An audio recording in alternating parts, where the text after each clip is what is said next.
Hello and welcome to Health Matters. In today's edition, we talk about a subject that I believe is the need of the hour: organ donation and transplants. The wonder of the human body is that almost every part of it can be of use to another human. It follows the most perfect law of nature and creation. Life begets life, and death nurtures life. From our eyes to our skin and everything in between, components can be harvested and used in transplants. The whole human body, as a cadaver, can also be used to further medical research. I hope today's episode will inspire you to see how every one of us can be a contributor to the circle of life and will equip you to assist others with information as well. With us in the studio today is Dr. Amol Mahaldar, consultant nephrologist at Manipal Hospital in Goa. An alumnus of the Goa Medical College and a scholar of the International Society of Peritoneal Dialysis, Dr. Mahaldar was instrumental in setting up the first kidney transplant unit at the GMC in 2011. He is one of the very few Indian doctors to have a postgraduate diploma in transplant procurement and management from the University of Barcelona. Dr. Mahaldar is presently the coordinator for the organ donation cell of the Indian Medical Association, Goa State, and is actively pursuing the establishment of a deceased donor kidney transplant program in Goa.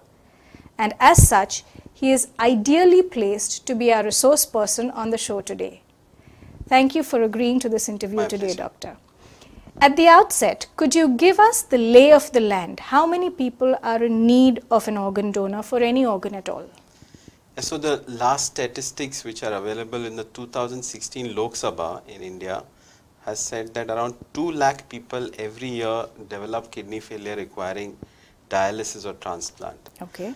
And we know for a fact that around 15,000 people are waiting for organs or kidney organs. Of all kinds? Of kidney, basically kidney. And this goes across even liver, heart. Okay. And these are numbers from India, and we know another fact that around 3 lakh people are waiting for kidneys in the United States. Okay. Every year in the United States around 20,000 transplants happen. Okay. So the average waiting time for a United States person is more than 7-8 years. Okay. In India, although we made progress, but very few transplants happen. Okay. In fact, these living donations around 6,000 to 8,000 happen, and deceased donation hardly around 1,000 or 2,000 in a year. So wow. We can't even calculate the number of years that a person would have to wait in our own country. Okay. So a significant number of people are waiting for organs in the country, and we don't know how long they'll be waiting because the numbers are stacked against them. Those statistics are really abysmal. How do states in India stack up, or how do they rank when it comes to responsiveness to the need, both from an infrastructure standpoint as well as from the human donor responsiveness to or proactiveness to signing up to be a donor? Yeah. So some regions in the country have taken leadership, and for example, where I studied my post-graduation in Tamil Nadu has been a big game changer for our country, and in 2008 odd they started something called as TNOS, okay. Tamil Nadu Organ Sharing Network, and they have been the torchbearers of this program for almost last 1 decade, and they themselves were doing close to 400 transplants, organ donations, multiple organ donations every year, accounting okay. for half of the country's numbers. But now, and inspiringly, our neighbor Maharashtra has also matched up to the standards. Okay. They are also doing the same numbers. So goes for Andhra Pradesh and Kerala as well. Okay. So basically the southern states are doing very well. In that, Goa has not yet caught on with the deceased donation. We've had only 1 donation so far in Goa, but we've not really had multiple organ donations in Goa. But the northern part of the country is still quite lacking. Although there are some beginnings in Rajasthan, but it's not caught on as much as it should. Do you have any thoughts on why this dichotomy? I mean, no, there may be a lot of reasons, but the number of trained people available in Tamil Nadu is also more. Okay. Tamil Nadu's political will to start a transplant program was very high. Okay. And following the tsunami in 2004, a lot of people were displaced from the coastal regions, and they fell prey to donating organs for money. And that became a big problem in Tamil Nadu. But the government took a proactive stand and they said, let's stop this by providing an alternative. So they decided to have the deceased donation program, and under the leadership of their health secretary, their health minister and the various doctors from there, they successfully started this program in 2008. And then onwards it's grown from strength to strength. And today it's, it's published as one of the role models for any developing country, not just India. Across Southeast Asia, the Tamil Nadu model is supposed to be some kind of a model to emulate. I see. Okay, so we'll come back to that a little later. But I'd like to ask you now, in the human body, and I would like all of you viewers to take note of this, which organs can be transplanted? Yeah, so almost every organ has been medically possible to be replaced quite a lot, except the brain. The brain is not replaceable by any circumstances, and that's why we have a concept of brain death. If somebody's brain is damaged beyond a certain level of structural and functional integrity, he cannot survive. But the heart, the lungs, the pancreas, the kidneys, the parts of the intestine, bone grafts, heart valves, and so many other organs can be actually both donated and transplanted. But this depends upon who's going to be the donor. In a living status, you wouldn't want to harm the donor and then donate. So there is no question of transplanting the eyes of a living person. He can't donate eyes because that would cause him harm. So the only few organs that a person could give when he's alive is one kidney or a part of a liver lobe. None of the other organs a person could give when he's alive. However, post death, it is possible to transplant almost every organ, and that's why we say that in one death, if the family and the person who has been deceased had decided to donate organs, he could save innumerable lives, at least 8 lives because they are life-giving organs, and he could touch at least 75 other lives because they are quality of life improving organs like skin, heart valves, bone grafts and blood vessels. What are the success rates after transplant? Are there some procedures that work better than others? Yeah, so this is a very, the success of a transplant is measured in a 5-year probability of survival. So after a kidney transplant, we expect the person to have a 75 probability of survival at 5 years. And this has been increasing over the decades. So the last known figures are above 75. And now we are talking about almost 80–90% survival at 5 years. But you would ask what happens to the other 25. My answer would be what happens to those who don't get a transplant. Because the survival on dialysis is abysmal, only 30% survival at the end of 5 years. So if a person undergoes a transplant, his probability of living is much, much better. Between the transplants, a living donation definitely is better because it's a planned strategy. It's an elective procedure. Patients, both the donor and the recipient, are very well worked up. But there is a lack of living donors. We don't have enough living donors. If you ask me why, the problem is that the society is now going more towards a nuclear family. And there aren't many extended families. So the number of available donors in the families are less. We are more of a westernized society. So a lot of people have diabetes, lifestyle related diseases. So they themselves cannot donate organs. So for all these reasons, the number of living donations are stagnant and not really growing. Who can donate an organ during their lifetime? Yeah, so in your living condition, if somebody wants to donate an organ, it simply has to be only out of pure love, and it cannot be for consideration of any money, any kind of favor, job, or anything other than just emotion and love. So the most common living donor is a relative.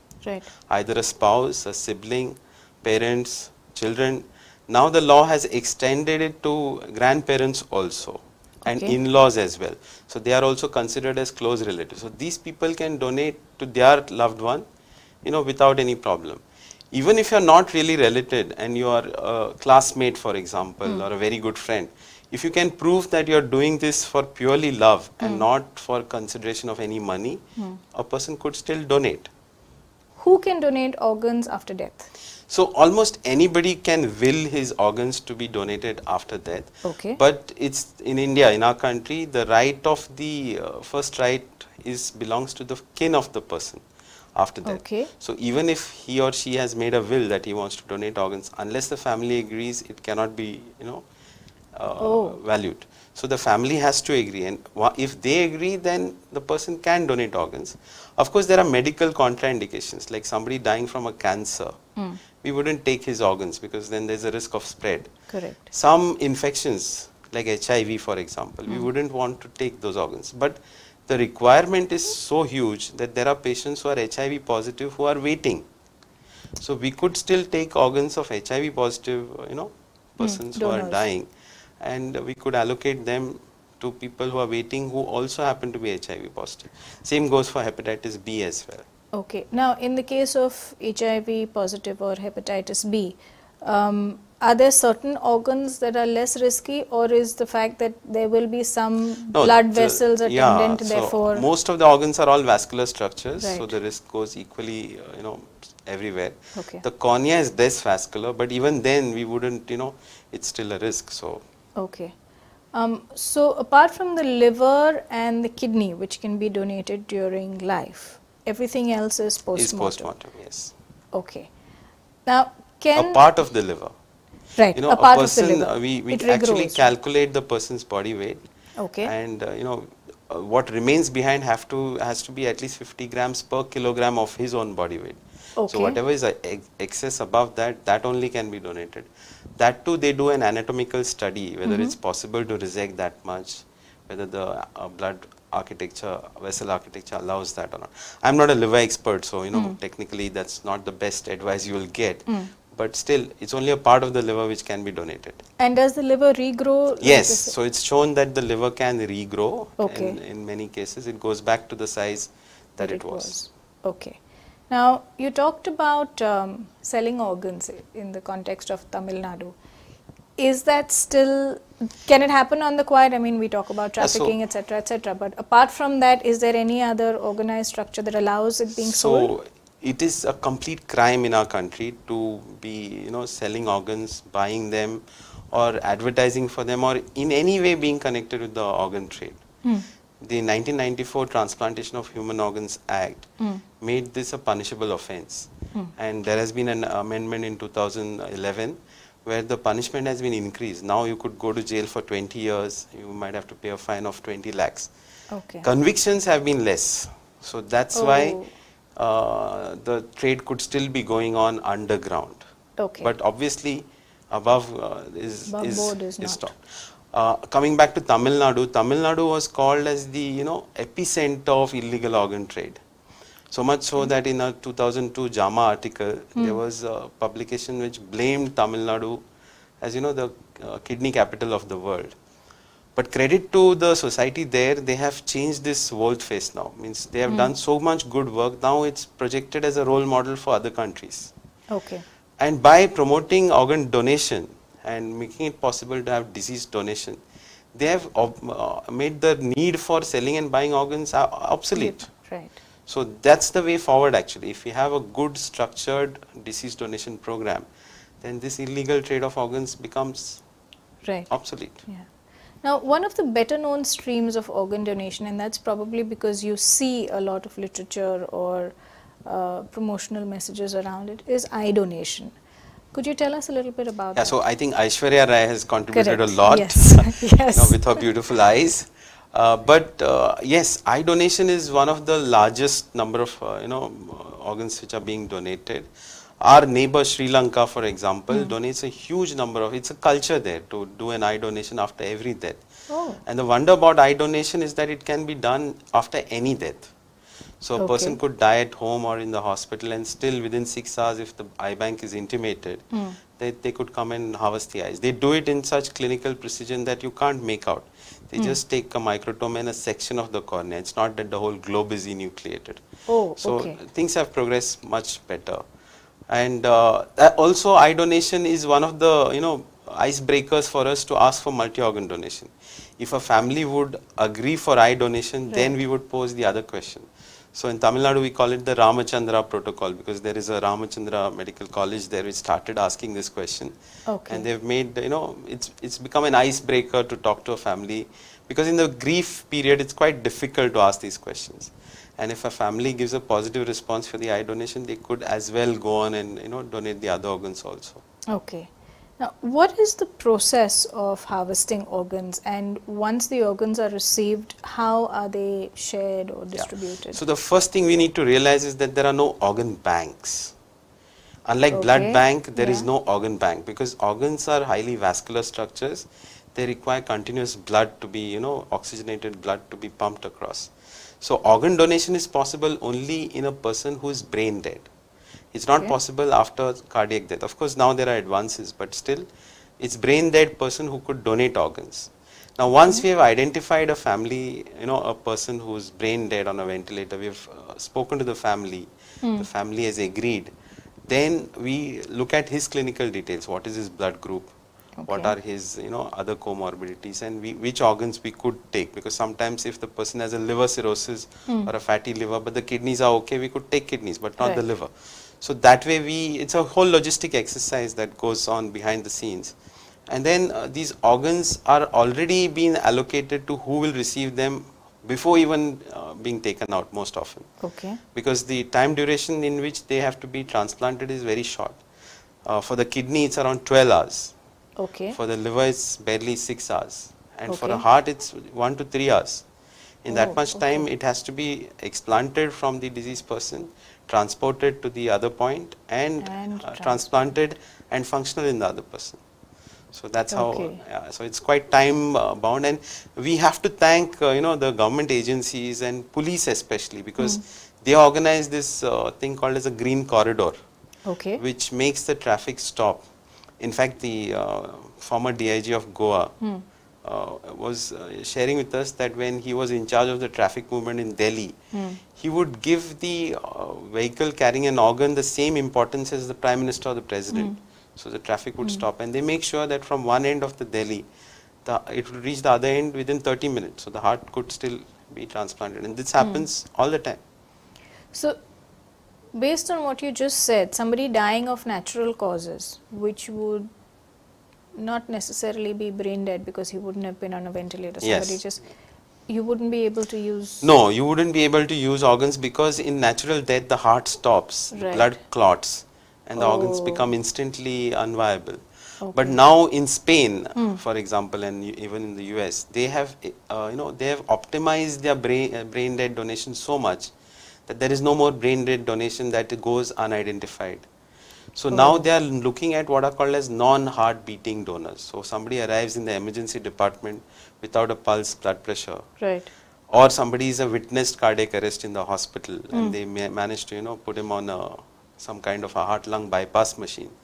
And then they ask the family the question, and if they are permitting, we could still take organs. But the quality of those organs are not going to be as good as a brain dead person. So in our country, for example, we would want to optimize the donation after brain death before even going for, what is called as the non-heart beating donor. Based on what you said, if you said like an identified patient, somebody who then goes onto a heart and lung bypass machine, ethically, is that right? Are you just prolonging that person's life? No, it's basically part of CPR. Cardiopulmonary resuscitation. One of the aspects is, in advanced countries, they are able to put the person on a heart-lung machine for some time till the decision is made by the family. Especially in the background, if they know that the person wanted to donate organs. Some cultures, like in Spain and all the time, they are trying to, optimize things. And if you look at the number of organ donors, Spain counts their organ donors across the world as number of people who donate per million population. So they went from something like 10 to 20 to 40, and they were stagnant at 40 for a while, for almost a few years. And then they decided, let's try and do this. And after doing this, they've gone from 40 to 45. So, that many more organs and that many more lives can be saved. Now, can I choose who will receive my organs if I'm a donor? So if you are a living donor, obviously you have the right to do a directed donation. You would give it to your husband or your wife or whoever. But if a person is doing it after death, then the person waives off the rights of directed donation.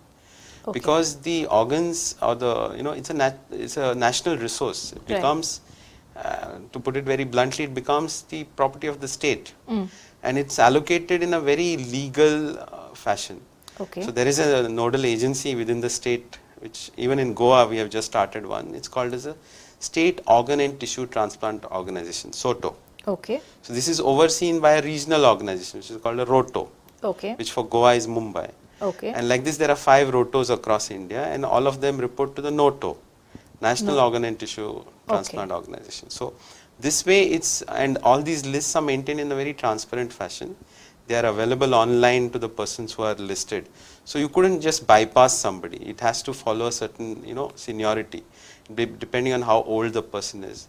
Okay. How many years back or months back the dialysis was started. Okay. What other comorbidities are there in the person, like he's had a failed fistula or something else. So all this determines how soon he will get an organ. We have built in certain privileges, like if a family has donated somebody in their loving ones, then that person in future, if he gets kidney failure and he gets onto the list, then the Roto West, that's a Mumbai West, has decided they'll give 5 additional points. Okay. So that there is an incentive to donate when you are having the situation at home. If somebody donates a part of his liver or a kidney to another person in his life, and God forbid he requires an organ 20 years later, then he would straight away get 10 additional points. Okay, which helps in terms of prioritizing where he falls. So, talking about, the sex divide, because in India, 90% of the donors are women and 90% of the recipients are men. So, it's a one-way traffic. So, the Roto West has again decided that it will give 1 additional point to a woman recipient. Okay. So, she has a better chance of getting an organ. Besides these few very decided points, there are no other ways of fast-tracking somebody. Okay, okay. So what is the process of a patient getting into the queue to await a donor? Yeah. So the person who is suffering from an organ failure, for example, a kidney patient would come to a nephrologist like me, he'll get evaluated thoroughly. First, obviously, we would offer him the option of a family living donor. If he's got one, then it's very lucky because it can proceed in a very fast-tracked manner, in a very planned manner. And if not, which happens quite often, then we send his information to the state agency, that's the SOTO, and they allot him a list number. Based on his criteria, on all these criteria, he would be given a certain position in the hospital's list, one in a combined state list. So there would be 2 different lists.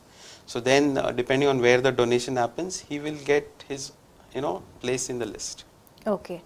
Now, things like importance to society, status, you hold a prominent position in society, say the Prime Minister of the country hypothetically. Are any of these things considerations on where you fall in the list? Absolutely not. In fact, when we were, when I was training in Spain, they had one of these exercises where they said, this man is a Nobel Prize winner and he's very young, and this man is not. Who would you allocate the organs to? And then the ones who got, inspired by the Nobel Prize man were proven wrong. We have to give it without, any favor of any kind, whether the wealth, the status, how important the person is, doesn't matter. What matters are the previously decided criteria of the state organization. So where his place is cannot be changed. And to give you another anecdote, when one of the former chief ministers of Maharashtra required an organ, and he was, airlifted to Chennai. At that time, Jayalalitha was the chief minister of Tamil Nadu, and she actually was one of the instrumental persons to have the TNOS, so successful. And they were under a lot of pressure to try and allocate the organs to the chief minister, ex-chief minister. But they did not budge, and they made sure that the list went by how it was supposed to. And the recipient who got was a Goan lady. So means she got a liver in place of and this is how it should be, and that transparency is what inspires people the confidence in this whole system. Okay. What are the risks involved for a recipient? So the recipient has to understand that organ transplant is quite a big medical exercise, and it's not like 100% success rate, which is the case with any medical procedure. So like I earlier talked, it's always about a 5-year percentage survival and a 1-year survival as well. So we talk about graft survival and the patient survival. Okay. For example, in the kidney, at 1 year we expect more than 95% of the grafts to be surviving. Means he would be off dialysis, his kidney would work. Okay. But we would have almost 99% patient survival. Okay. Means 1 in 100 people could still die of intraoperative or perioperative problems. Okay. Because it's a huge exercise. So this risk the recipient has to understand, and then only submit himself. So when we are choosing a recipient also, the doctors are very careful. We wouldn't choose somebody with multiple comorbidities whose expectancy of survival otherwise is very short. So that's the reason why somebody who has got untreatable heart disease or some other problem which precludes him from this surgery wouldn't get listed at all. Oh, okay. What are the costs involved for a recipient?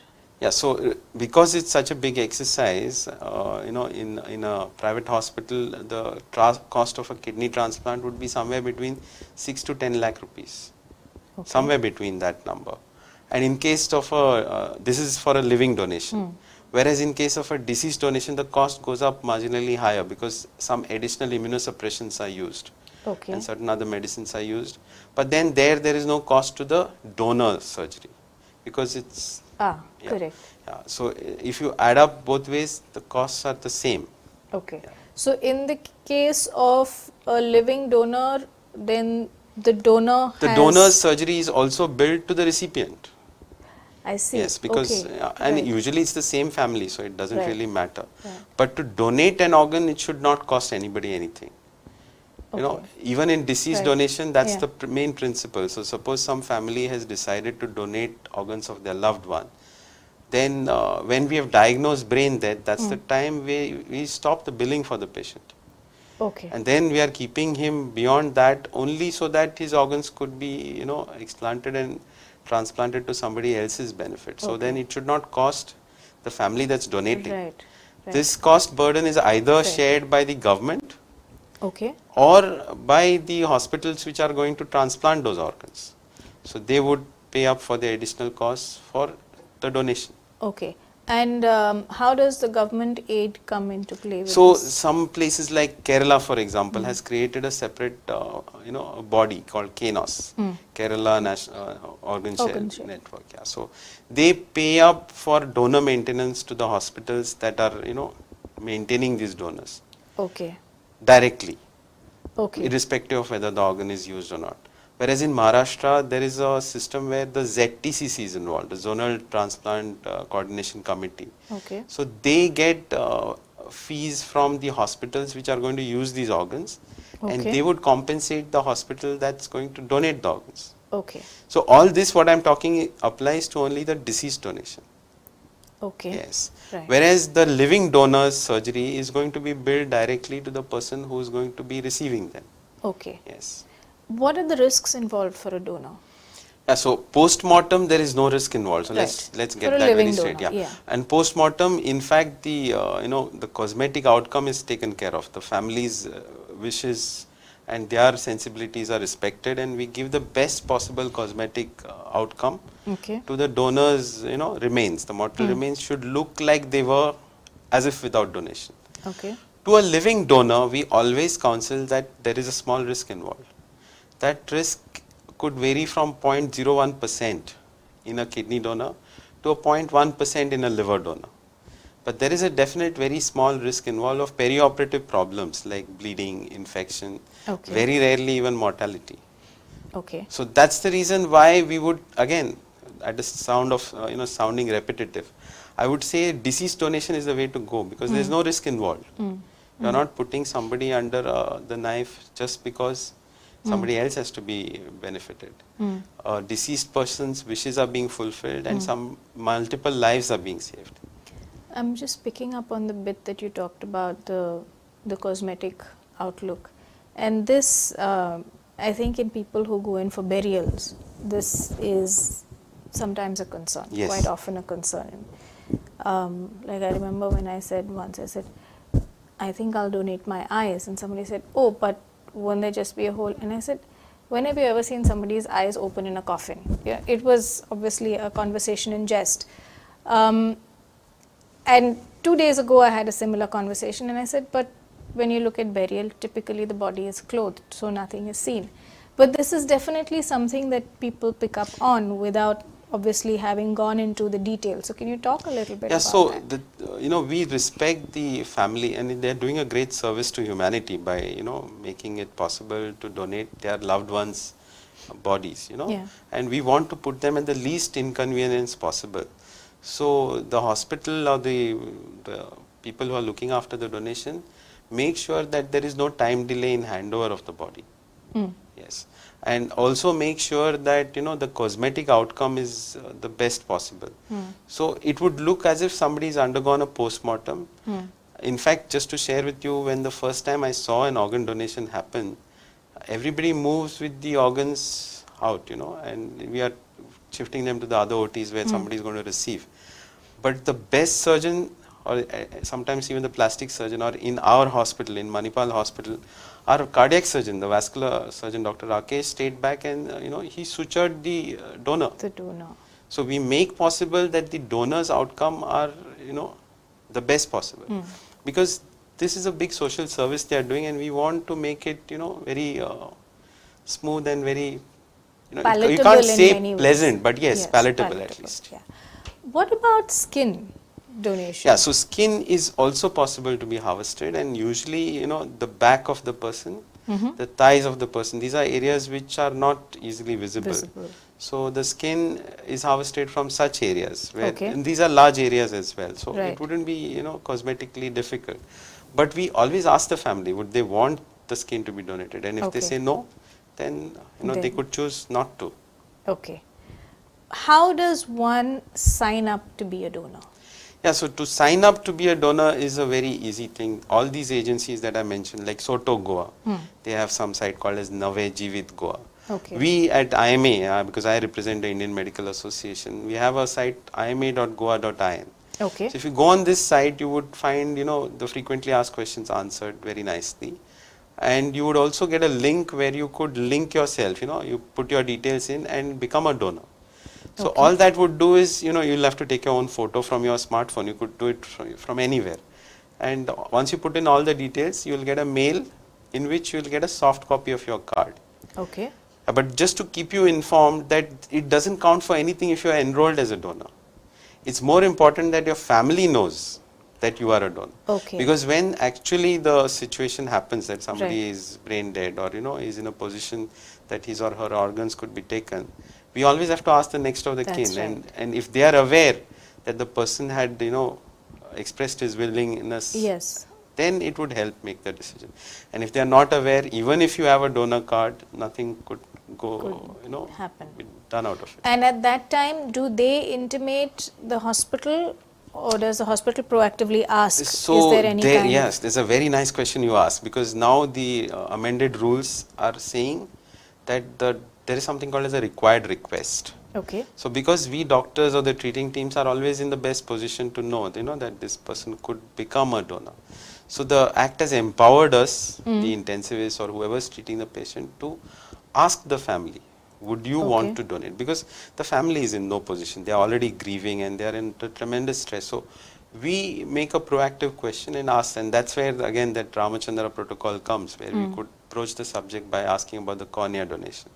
So yes, it's always starts from the treating team. So the whole dialogue starts there, and if they make a positive step, then it proceeds, whereas if they say no, then it's just a no. Now what about somebody who signed up to be a donor but has a transferable job?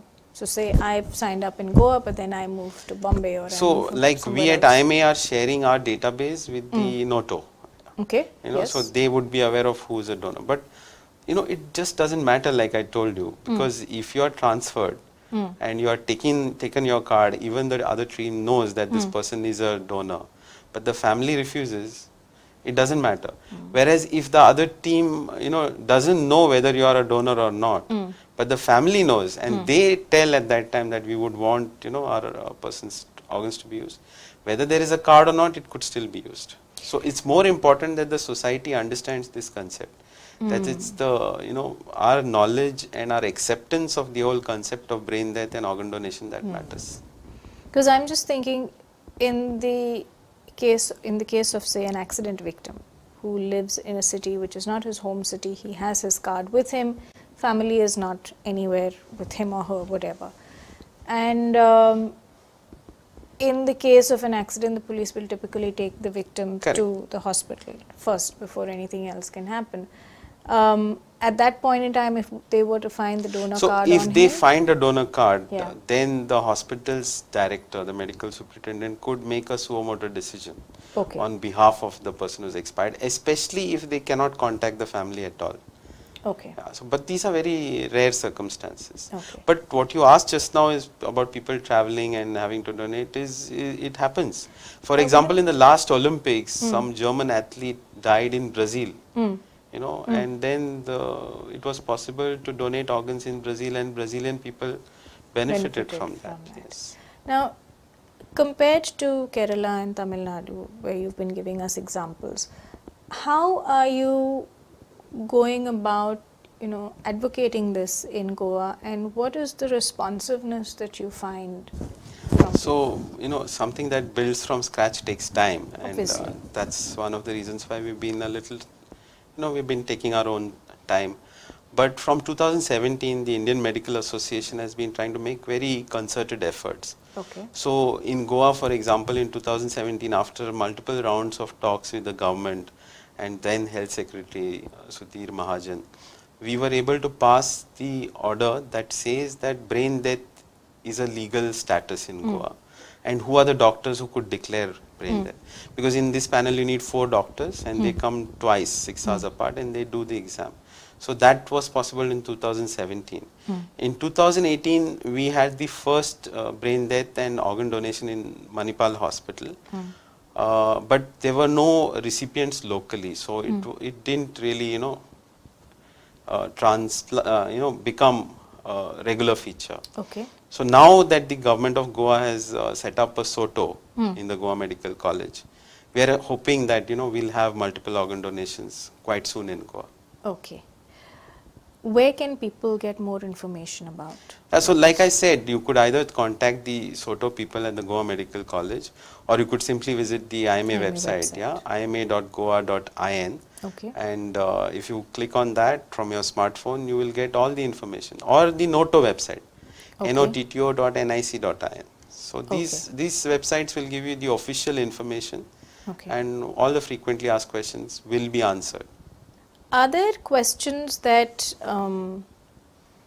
people who come for a regular checkup, or people who are under the care of a practitioner of any of these areas that could be transplanted, should be asking their doctors that they don't even ask because they're not aware of? People should, you know, ask their treating doctor, and the best person is your family physician, because at IMA we conduct regular continuing medical educations across all the branches, and we have made sure that this information has gone down at all levels. So people could seek, you know, information from their closest family physician. If he or she is suffering from any particular disease that requires a transplant, then you need to, of course, discuss what are your options, whether it should be a living, whether it's possible to do a living donation, or whether he or she can be onto a list. What are his probabilities of, you know, surviving? What are the comorbidities that make it difficult or easy to do the transplant? So all this information, it's the doctor who's treating is duty bound to give him or her if he is asked. Doctor, when we talk of deceased donors, quite often apart from grief, the other immediate concern is whether the act of organ donation agrees with someone's religious beliefs. Have you come across this? Yes, so, you know, religion is a big part of our life, and if something doesn't agree with our religion, we wouldn't do it. And organ donation is a very big decision for a family to make. So they always look up to their religious leaders, and every religion, you know, supports organ donation, because the basic tenet of every religion is service to humanity. And what bigger service to humanity than donating organs after your life so as to help somebody else who is in need of it. Right. And be it Islam, Christianity or Hinduism, every religion has always supported organ donation. And in fact, last year in 2019 on 27 July, the Indian Medical Association organized a very unique program, an interreligious faith meeting.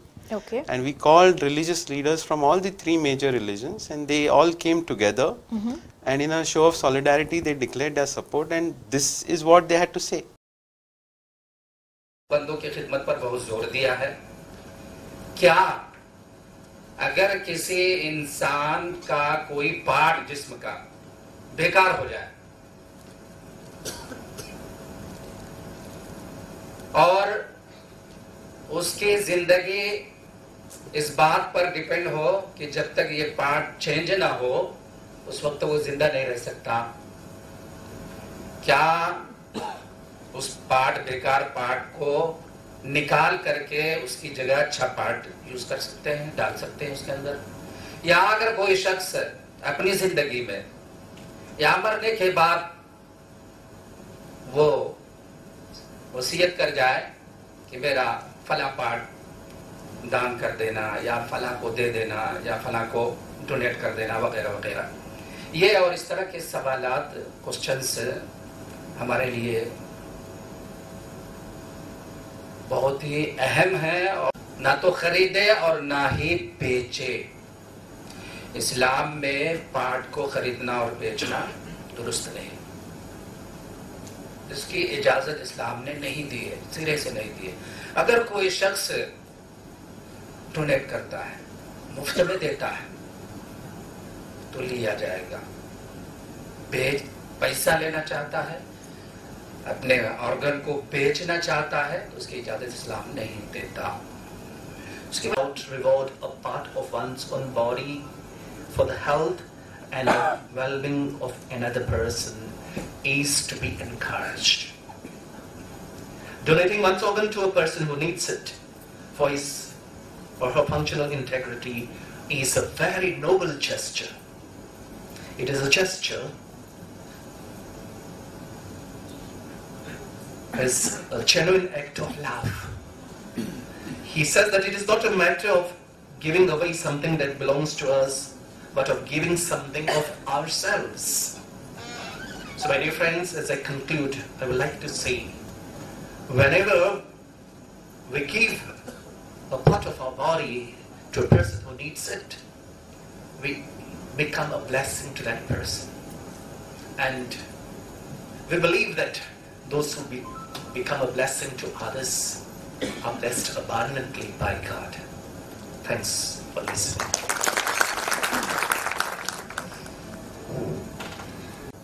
Represent माणुसकी करता, ह्युमॅनिटीक represent करता, त्यामुळे विषय जो आसा तो सगळ्यात थरापर्यंत पावचो म्हणून फक्त हांगा धर्म म्हणून प्रेझेंट केल्ले आसा, पण जो विषय आसा तो विषयाक म्हाका दिसना खंय हांगा धर्म लागू पडटा कसो. त्यामुळे जितके जितके म्हणून आमी मनीसपण फुडें व्हरतले तितको हो विषय जास्ती सगळीकडे पावतलो आणि सगळ्या लोकांक त्याची मदत जातली. नो डाऊट आमचे वेगवेगळे धर्म आसा, वेगवेगळ्या प्रकारचे आम्ही उपासना पद्धती सगळे करता आणि करूकच जाय.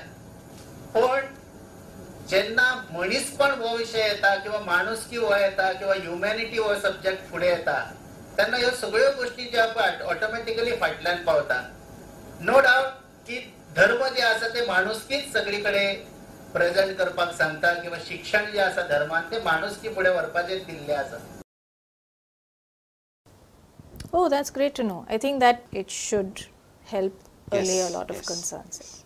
Is there any message that you have directly for our viewers? Yeah, so at IMA Goa we say it, keep donating and carry on living.